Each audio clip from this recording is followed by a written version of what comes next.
My name is John Walz. I'm a cellist, born and raised in Pasadena, California. My mother was a very fine musician, pianist, and music educator. My dad was a football coach. And then I finally came along, and my father was ecstatic that he was going to get the linebacker he always wanted. So I went running up and finding my dad. And in the locker room, he was talking to his players. And my dad, who was kind of a big burly guy, says, "Well, man, this is my son, John." And one of the players said, "Well, are you going to be a football player just like your old band?" And I said, "No, I'm going to be a ballerina." Until the day he died, he never quite forgave me for that one. But again, he probably would have been thrilled if I'd wanted to be an athlete of some kind.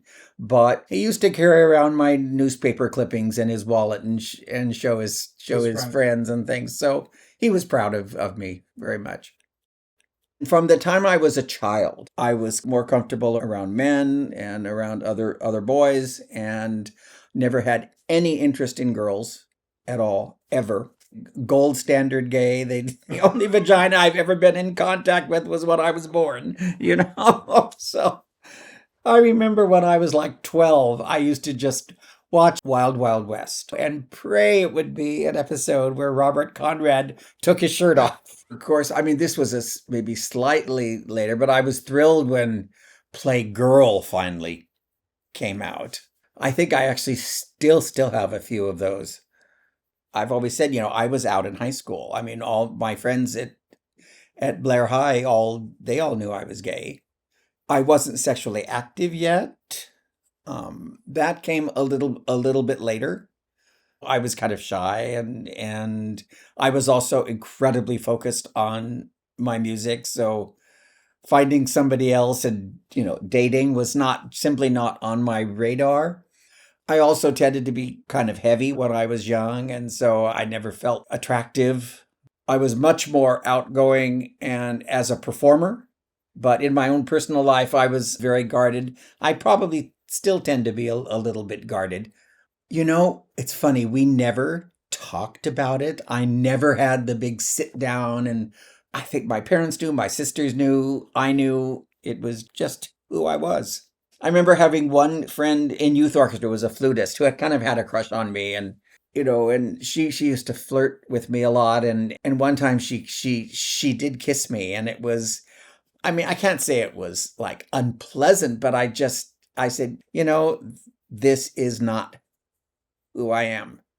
It's never going to go there. And we stayed friends after that. Right out of high school, I started at USC because my teacher that I'd been with from the time I was 11 taught there. So she told my parents I had to go to USC. And it was 100% the wrong school for me. If I was going to go to school at all, I should have gone to a conservatory rather than a university. Because at that point, I did not want to be taking general ed in English class and history classes. I just wanted to focus on music. And so I should have gone to Juilliard or Curtis, or if I was going to go to school, that's what I should have done. So I only lasted at USC 3 semesters. And I just told my parents, I said, I hate this school. I'm not going back. And they were, my parents were both school teachers, so they were mortified that I was going to be dropping out of college. They thought I would end up in the gutter. Then a miraculous thing happened. I wrote to a great French cellist named Pierre Fournier. He wrote back to me and said, "I'm going to be playing solos with the Phoenix Symphony. That's not that far from LA. Maybe you can come meet me there." So a few months later, I traveled to Phoenix and met him. I stayed in the same hotel and knocked on his door. He opens the door, and here is the man who's been the face on my LPs since I was 12. And he was so great. He spent 2 hours with me. I remember playing Movement of Haydn Concerto, Movement of Dvorak Concerto for him. And he arranged for me to come to Switzerland to study with him. So a few months later, I moved off to Geneva and lived there for 2 years. That was 73, 74. So from a somewhat reserved kid from Southern California, that's where I first acted on my physical impulses, as you say, and that was a very important time for me musically and personally. A few years after I came back from Europe, then all of a sudden we started hearing the gay cancer, and no one knew what it was, and everyone was getting nervous. And I've had people ask me, well, how did you survive? And I think one of the reasons is I was quite heavy when I was younger. That put a damper on my physical relationships and or my ability I felt to attract anybody. Now, of course, I realize since then there's a whole set of people who love heavy guys, but at the time I wasn't really so much aware of that. So I wasn't sexually terribly active, and that maybe saved my life during that time. I don't know. I never had an actual relationship, long-term relationship, till I was in my early 30s. So then in 1986, I went to a friend's Christmas party, and there was a very handsome young man there. I remember at one point I went over to get some eggnog, and I asked him, I said, would you like a glass of eggnog? Well, I found out later, apparently that swept him off his feet, that I offered him some eggnog. So a week later, we actually had our first date, and we've been together almost 40 years now. We rarely actually fight. I'm not saying we don't get pissed at each other, but we still make each other laugh. We enjoy a lot of the same things. He's not a musician, but he appreciates music. We have many of the same attitudes towards a lot of things. As gay men, we don't have children. That means as a community, we have to look out for each other. That's one thing I do see out in where I live in Palm Springs. I see it a lot. People say, "Oh, so and so is failing," and their friends go over and really help out. The people who will help you and love you and accept you, that's your family. People of my generation, old farts like myself, when we see the bars being taken over by straight people, that's a two-edged sword. Yes, it would be nice to still have our space when it's just us, but the fact that all these straight women, or not all just women, but straight people come into the bars because their friends are there, that means those people are going to be around for us when the time comes. So we're expanding our family by a circle of friends. I always felt intimidated in the bars because you'd see all these beautiful, muscular, thin, waist this big, and that wasn't me. And so I always felt like a little bit out of place. And then when I finally got my weight more under control, because I had a gastric bypass when I was 50, but by then I was 50, and all of a sudden you would just sort of get these looks like, oh, how did you get in here? The West Hollywood bars are still not my thing, but they're much friendlier than they used to be, and towards older people, towards people of color, people of different body types. They're not all the gym buddies that they used to be, which I think is a very healthy thing. And of course, that's one of the things I love about living in Palm Springs, is that most of the community is my age or older. So that's nice. So in California, the Supreme Court said that same-sex marriages were legal. So there was a window in which couples could get married. I think it was 60,000 couples in California got married, including me. I did it not because I felt I actually had to, but I did that to make a statement. I wanted there to be as many people as possible. And then, of course, the Mormon Church in Utah was the one who funded the Prop 8, which barely passed, which then amended the Constitution in California. And it wasn't until 2015 that the U.S. Supreme Court then said everybody can get married. And of course, I expect that to get overturned probably fairly soon myself, but which is tragic.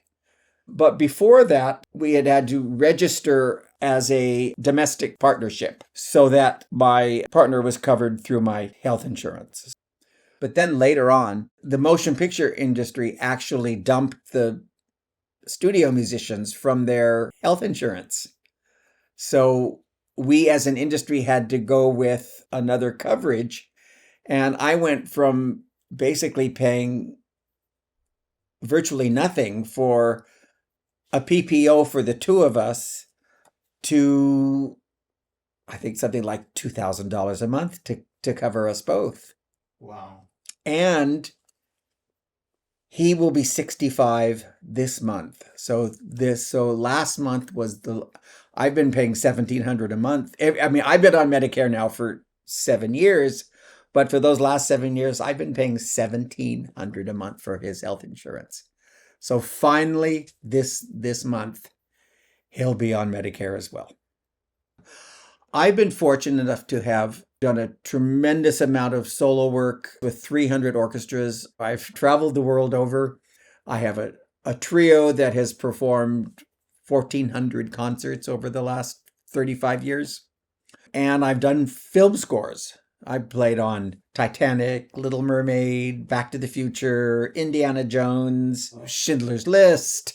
I played on the last 3 Star Wars. The first 6 were done in London. But then when Disney bought up the franchise, John Williams said, I'm not going to London anymore. I'm going to do them here. Probably the most brilliant score I ever played on was Hook. The music to Hook is out of this world. The one I probably most featured on is Serenity by David Newman. So as I'm, getting older and starting to wind things down, I now live in Palm Springs. I moved there about 3.5 years ago. I love it there. But it means since I'm not retired completely, it means I'm still doing a lot of back and forth driving and to come into LA for the work at the opera. I don't do studio sessions anymore. Star Wars 9 was my very last session. It was a great one to go out on. I'm still playing well, so as long as I'm still playing well, I'm not ready to hang it up completely. I've always said I don't want to be one of those people that has people whispering behind, oh, you should quit. So I'll make that decision myself before other people do.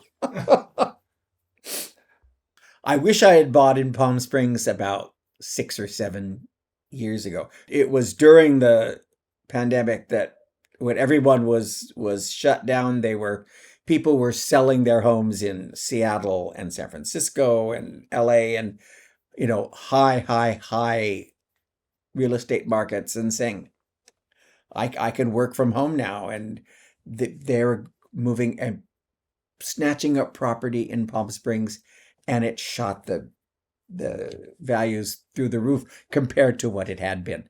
It's still cheaper than Los Angeles or way cheaper than San Francisco, but it's a lot more expensive than it was, but it's still an affordable place to live. Palm Springs used to be a ghost town during the summer. It's not anymore. There are a lot of full-timers there. And personally, yeah, it's bloody hot, but I don't mind it that much. Your windshield gets pitted very quickly because the sand blows, so there are certain things you learn to live with living in the desert. And if you've never been in 120-degree heat, it can be a shock. My husband won't even leave the house during a couple months of the summer. He won't even go outside. No, I'm not going to go out and play tennis when it's 115, but I'll gladly go to the store and run errands and go out. That doesn't bother me. The other thing is you have to have a garage. A lot of places there maybe have just a covered carport or even not even that. You can't survive the summer if your car's not covered. That's very important. Being a musician is who you are. It is impossible to separate yourself from the art that you have spent your entire life working on. Did I take a risk being a musician? probably to an extent, yet I had no other choice because it's who I was. And related to that, being gay is who you are. You don't make a decision. It's something in your DNA. And what's tragic when, because of society or religion or whatever, people try to deny who they are, can only lead to unhappiness and problems. And I think that's why I have been so comfortable with myself. I always went after who I was, not what somebody thought I should be. This is my cello. This is my constant companion. And an interesting story. A few years ago, I'd gone down to teach and perform at a festival in San Diego. I checked into the hotel, then I went out to dinner. And when I came back, my backpack was gone, my computer was gone, and then I realized the cello was gone. And it was one of the most shocking, things I've ever had to experience. I ended up getting interviewed, national news. It was on stories in New York, internet, everywhere. And all of a sudden, there was a text message from one of the news stations in San Diego saying, "This woman has your cello in her living room." And what had happened was her son, who played guitar, had been driving in downtown San Diego in the evening, and by the side of the road saw what he recognized as an instrument case. So he pulled over, he opened up the case, could see this was something obviously very special. So he put it in his car and drove home. And he walked in and he said, "Mom, I found a cello." And she went, "Oh, that cello has been on the news." So she contacted the news station. They contacted me. And then the news station, they sent a truck down there because they wanted to film the reunion. So very nice people. The son who found it and his mom. I opened the case. There was no damage, not even a scratch on it. And it was still in tune. I was so lucky that it could have been so much worse.